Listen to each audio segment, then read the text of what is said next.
Hey there, listeners. Welcome to another wonderful episode with the Leadership is Changing podcast. I had the privilege of actually interviewing a guy called Marcus Olson, who's the CEO and founder of Pliancy, a technology-enabled professional services company that helps growing startups scale their corporate IT. Now, if you think about compliancy and take out the COM out, you got Pliancy. That's the name of his organization that he started. But the conversation was really quite cool. And what he's done and what his shares about using or what he did with old computers was fascinating. And so watch out for that and listen to that. But the other thing too is that he shared some really cool notes or topics, I can put that way. And I took heaps of notes. People want to work with passionate people is one thing he definitely talked about.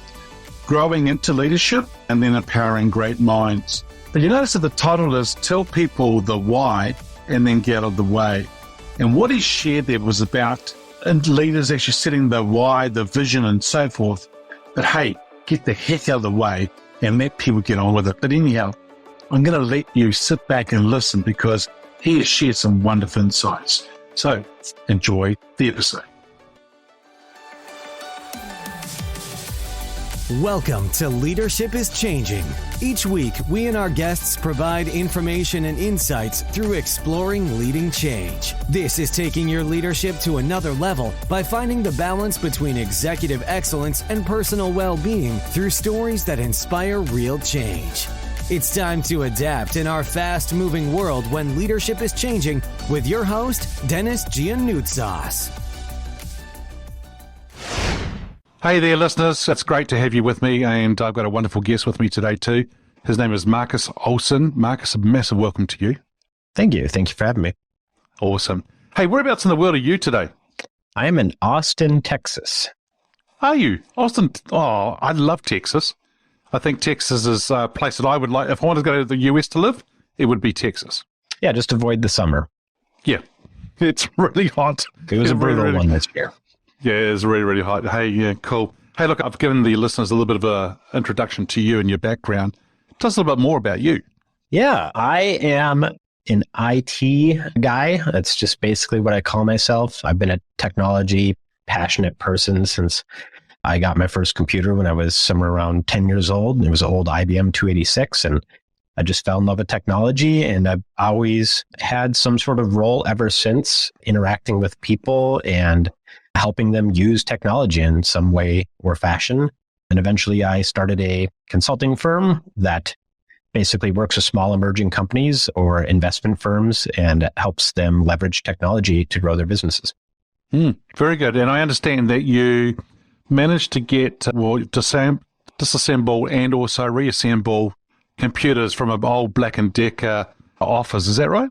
Yeah, I grew up poor, and my mom worked a couple different jobs all at once. And one of them was a receptionist, an assistant at Black & Decker in the Midwest. And when they closed that branch down, she had built such great rapport with the executives that they gave her a lot of the computers.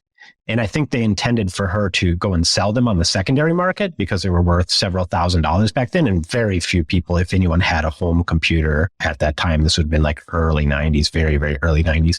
And she just brought them home and didn't know what to do with them. And so I just started taking them apart and putting them back together. And I just became fascinated with the world behind the computer. As somebody who was always passionate about building things, it was like an infinite way to just keep building and creating things. And it cost nothing. Like once you're up and running, you could write programs all day long. You didn't need to go buy materials. You didn't have to go to the hobby store. You didn't have to buy a baseball bat and a glove. So it was like, for somebody that didn't have a lot of money growing up, it was like an infinite playground for me. And I just immediately fell in love with it. Oh, good on you. And I understand that you launched Pliancy, which is the organization that you're the founder of, about 5 years ago, and it's grown to about $36 million in annual revenue, and you've got about 125 employees in 7 different offices across the US. Yeah, it's like 132 now today, oh, wow. But it's, we're still hiring and growing pretty rapidly despite the economic uncertainty. But yeah, I guess I rebooted it about 5 years ago. It was originally a stodgy old consulting firm where it was like maybe 5 of us, and we were doing professional services the old-fashioned way, which was go and find the best talent you can, hire them, assign clients, and just do everything by hand and manual. And about 5 years ago, I saw this big shift of technology and kind of rebooted the firm. And one of the reasons that I rebooted it, to be fair, I've always been passionate about design. I've always been passionate about brand. I've always been passionate about people and psychology. And I looked around in the marketplace, and there was professional services have always seemed to fall flat on why do they exist, right? What's the brand? Why? It's just a black and white website or a black and blue website with a bunch of handshakes and ties and whiteboards. And, I was like, what if somebody built a brand that really expressed their authenticity about what they're passionate about, which was for me showing people how to use technology and being a part of amazing companies that want to leverage technology to further their missions. And so I spent a year trying to work with this amazing branding company that did the brands of like Calendly and Outreach and all these really established brands. And I just emailed them for over and over and over again for a year, begging them to just talk to me. Just talk to me. Just talk to me. They're always saying, hey, if you have to ask, you can't afford it, right, buddy? That kind of thing. But I was adamant that I wanted to build a really meaningful brand. And they eventually responded and agreed to finally reluctantly meet with me. And they met my passion too. And they met what I wanted to accomplish and build. And they agreed to work with us, which I thought was such a pivotal moment. And so we spent a year creating the brand Pliancy that we have today. And they just interviewed me for hours and hours and hours about what do you care about and why? Why have you been doing this 15 years, or I guess at that point it was like 10 years. And we created this brand, and that's when I relaunched the company. And when I relaunched the company, that's when it took off.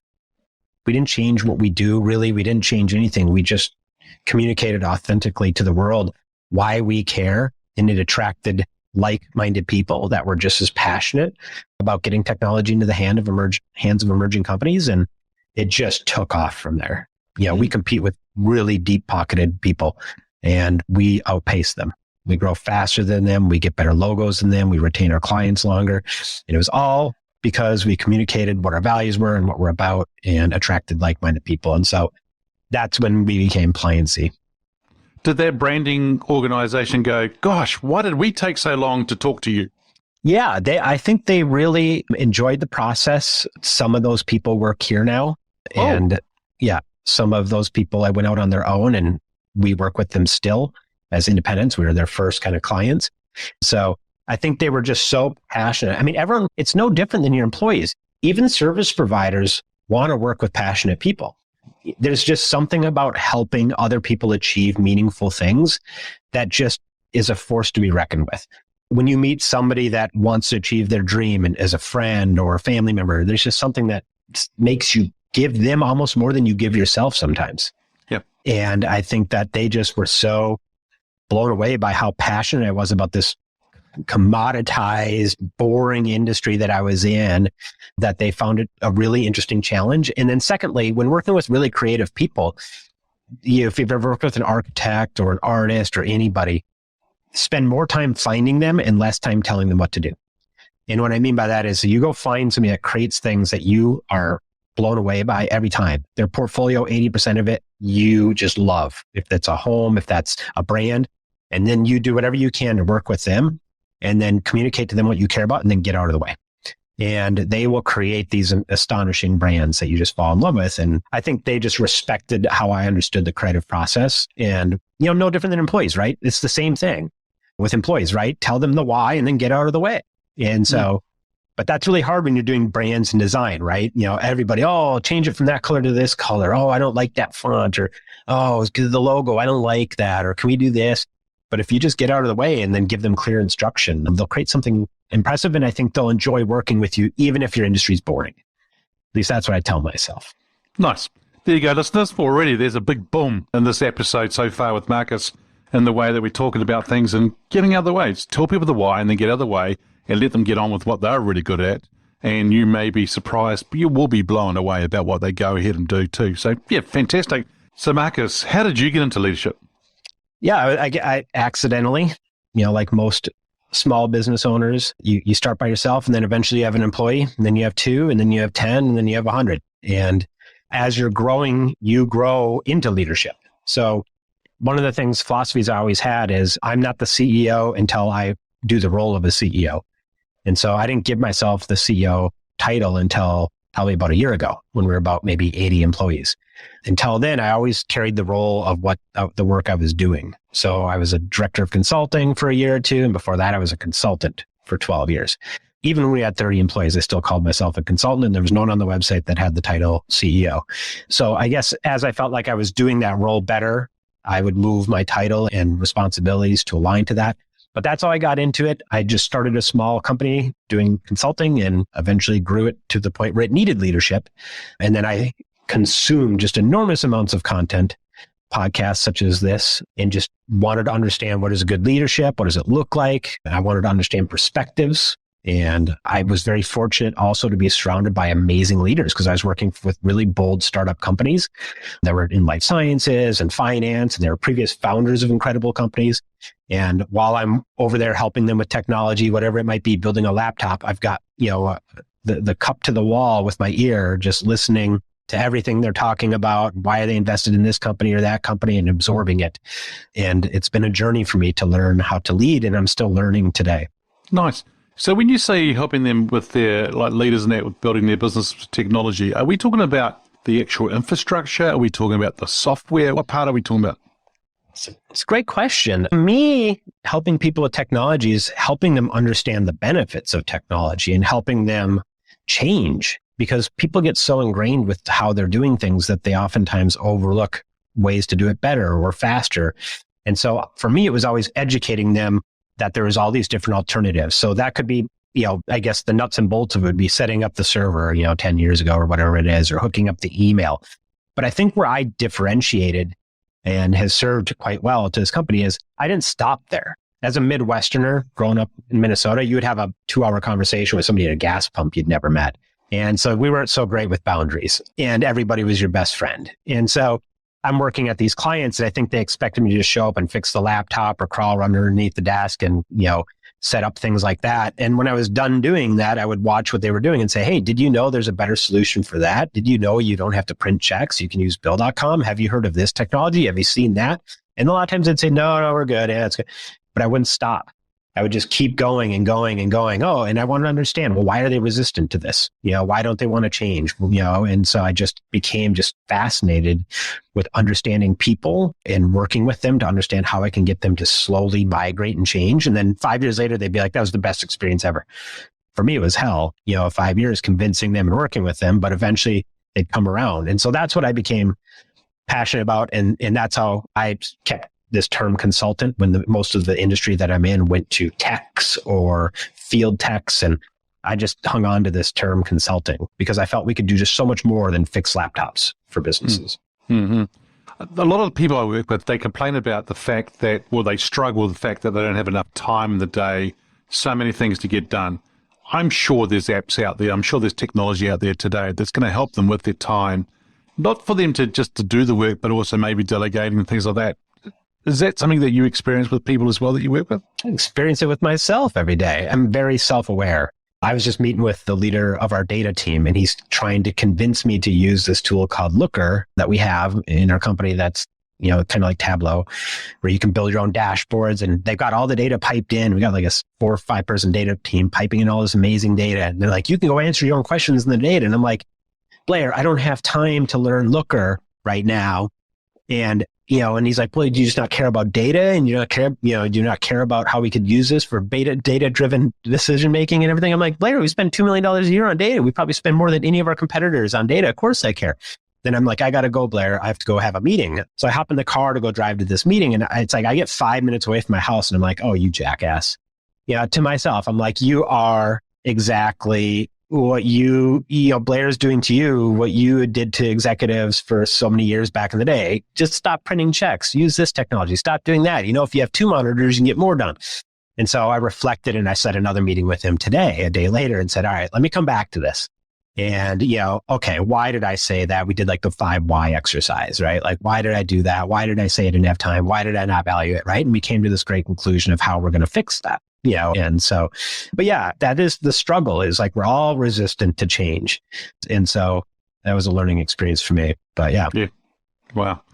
Here's a question for you. Now, this person can be alive or from history. Who's your favorite leader and why? I would say that there isn't any one. I think of all of them as having certain traits that do certain things exceptionally well. Steve Jobs was stubborn, and I respected that immensely. And I look at a lot of the things I do, I'm stubborn as well. But he also had a great design eye. And you look at Elon Musk, one of the best salespeople in the world, like him or not, he sells ice to Eskimos, and he can communicate broad visions to people, and so they each, every single one of them has something that I really, really appreciate about them, but there isn't any one that I'm particularly enamored with or follow. And I think that's important. I think that perspectives and multiple perspectives is far better than following one person's playbook. There's no right way to do leadership. There's just wrong ways. And that's how I always looked at it. So I just consume all of it. If there was one person, though, that you could have a coffee on a park bench with and have a chat with, because, you talk about a 2-hour chat with Minnesota and things like that. If you could have a coffee with them and you could ask them one question, which person would it be that you would love to ask the question, and what would that question be? Steve Jobs, and probably not for the reason most people maybe would, but I would just love to understand if he would be authentic or honest, which he may or may not have been, but I just would have been really, really curious to understand the inner workings of Apple, because it's so secretive. And you hear stories and things, but from the leadership's perspective, I would have loved to have heard the things that didn't go well at Apple. All you ever hear about is what went well at Apple. But I think I learned best from what didn't. And so I would ask him, what were the biggest failures of Apple and how did you learn from them, if I could, Nice question. Yeah, that's good. Alrighty. Now, the show here is called Leadership is Changing. When we talk about that title or that statement, what does that mean for you? I think it's becoming more people-centric. So I've only led one company that's sizable, at least. And I've always had this philosophy of investing in people. And I've always had this philosophy of that people are the product and that you need to recruit the best ingredients and you need to invest in them and the rest tends to fall in place. And so that, to me, I think is a divergence from maybe some of the more historic leaders in the sense that it's a little bit more of a democracy, maybe a little bit more inclusive, a little bit more transparent and authentic. And you look at some of the previous leaders and they never talked about the failures and it was very strict and very hierarchy driven. And I think that today the t-shirt wearing, authentic, relatable leadership is more effective. Another way to look at that is I think today people want to follow authentic leaders. And in the past, they wanted to follow bold, inspirational, suit wearing, unattainable types. But those aren't relatable people. I see that as aspirational, not relatable. And I think we all are inspired when somebody that's like us has achieved meaningful results. And that is easier to go, oh, I can do that, as opposed to I want to, achieve some massive financial wear tie and be in the biggest office at the top of the thing. But that person looks nothing like me. And I don't know them as a person. So I think, it's that relatable leader today. I think is very, very, very powerful, in my opinion. Yep. Yeah. And I agree. I think it's wonderful. Now, you've been talking about technology and that's what you do and work with organizations. What I've noticed is that the world seems to be getting faster and technology, data, Blair will be telling you this about the data side of things. You won't shut up about social, business, technology, everything is getting faster. So in a fast-paced, ever-changing world, what do you reckon is going to make or help a leader be successful today? Well, if you ask me, and it feels self-serving, but I think having more technologists that are passionate in your company will help you take advantage of emerging technologies that are collaborative, technologies that will reduce the amount of time doing tasks and therefore free up the time to communicate meaningfully. And I'm the best example of that, or our company, Pliancy, is one of the best examples of that. A lot of the people in leadership and a lot of the people that have grown up with this company started as consultants and learned the other skills. They were already passionate technology people, and then they went out and learned operations or learned finance. And they were able to apply technology and solve problems in our company without just labor, but with, more intuitive solutions. I mean, we didn't, till we were 50 people, I don't think we had anyone in finance. We didn't hire somebody in HR until we were maybe 30 plus. And it was because we were just finding self-service solutions. We were using more intuitive solutions for like 401ks. We were using Betterment and Guideline instead of, the old ones where you had to do all the paperwork and you got something in the mail that told you how it was doing. And so we looked at better HRS solutions. We looked at better accounting solutions. We looked at technology like Brex and Divvy, so we didn't have to do Amex and spreadsheets so it was like we just managed to get so much more out of our people doing the things that we care about instead of doing the menial tasks by leveraging technology. And the clients that we work with are very like-minded. And I think that's why they enjoy working with us, because that's what we try and show them. And we're like, I kind of joke internally with people, but it's like, we're kind of the example that we're trying to set to our clients. So we eat our own dog food. We're always trying to find that next amazing technology. The latest one to your listeners is that we've been using for about 2 years. It's called Fellow, and it's an amazing note-taking solution in meetings. It has made our agendas and our leadership meetings, just all of our meetings, so much more effective. And once we got that traction, we started showing it to our clients. And then they loved it too. That to me is, I think, one of the most important things I would want that I think is changing in leadership and can help with speed is really just look at like how much of the time your people are spending doing things that don't add value to the mission that your company has, and invest heavily in reducing that, because the number one cost in any company is labor. People are the most expensive, and they will spend such an enormous amount of time figuring out how to take your breaks out of your snacks out of the break room, or take away these little benefits of yours, or whatever it is, instead of figuring out how do they get more out of you, by removing, barriers. And that's something I've always been passionate about. And I think that helps. That rambling, I apologize, but I could go on and on and on for hours about that topic. That's what we do here. I think, that's pretty much our gig. Nice. Well, I think, listeners, what I'm hearing here is that Marcus is talking about the fact is that we need to invest in people, the right people, get them involved, get them underway, help them understand what's needed, get them to understand the why, and then get other ways, as you said before, so then they can actually then be the best that they can be, to then really help the organization, to help the leadership, to help other businesses as well thrive in these fast changing times. And then that's the best way to do it. And so I actually think the way I look at it, Marcus, is that we've done things, what we've done in the past, which has been great.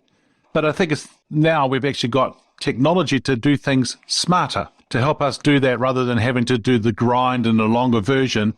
It can be a lot quicker, and it's actually going to be an enabler to help us get out there and do things.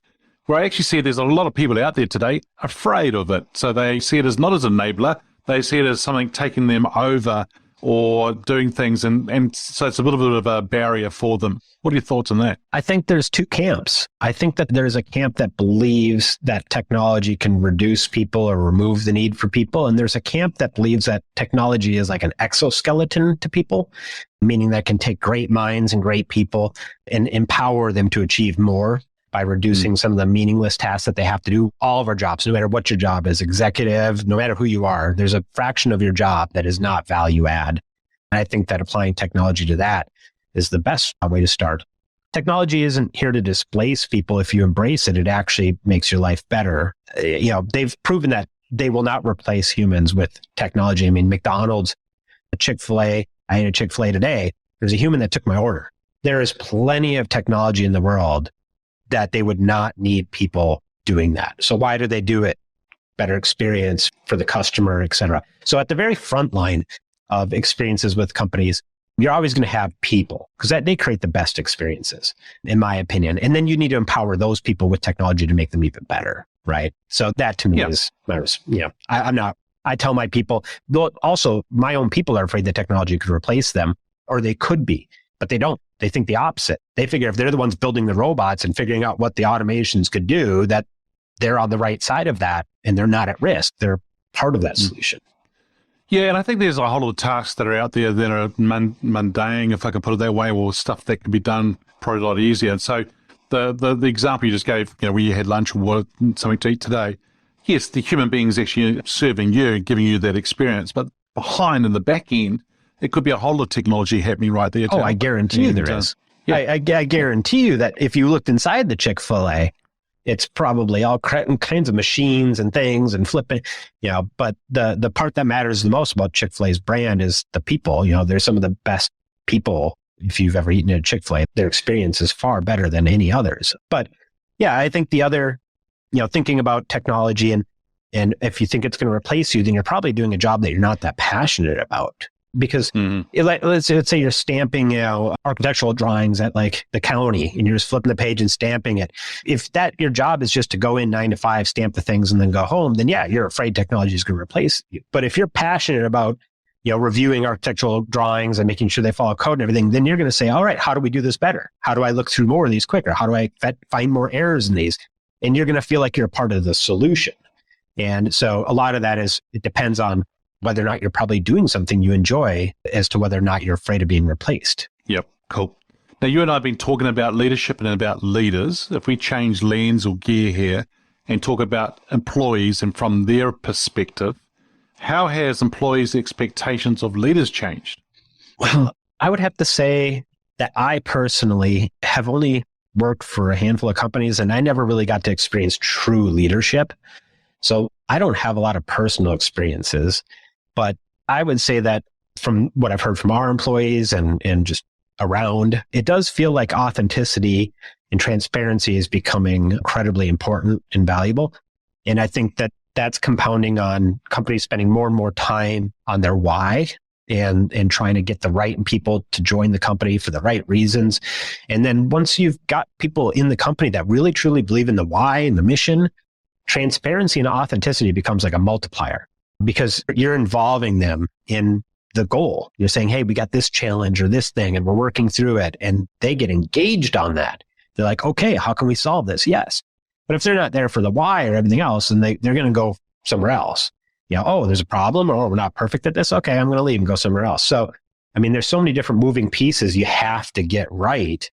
And I think it's authenticity and transparency combined with a why and a good mission that you truly believe in. And then that creates people that are true problem solvers in your company at every level. They're not just there for the ride. They're there to really contribute in a meaningful way. Yeah, not there for the paycheck, but they're contributing in a meaningful way. I love that. Yeah. How you finished that off. Yeah, good.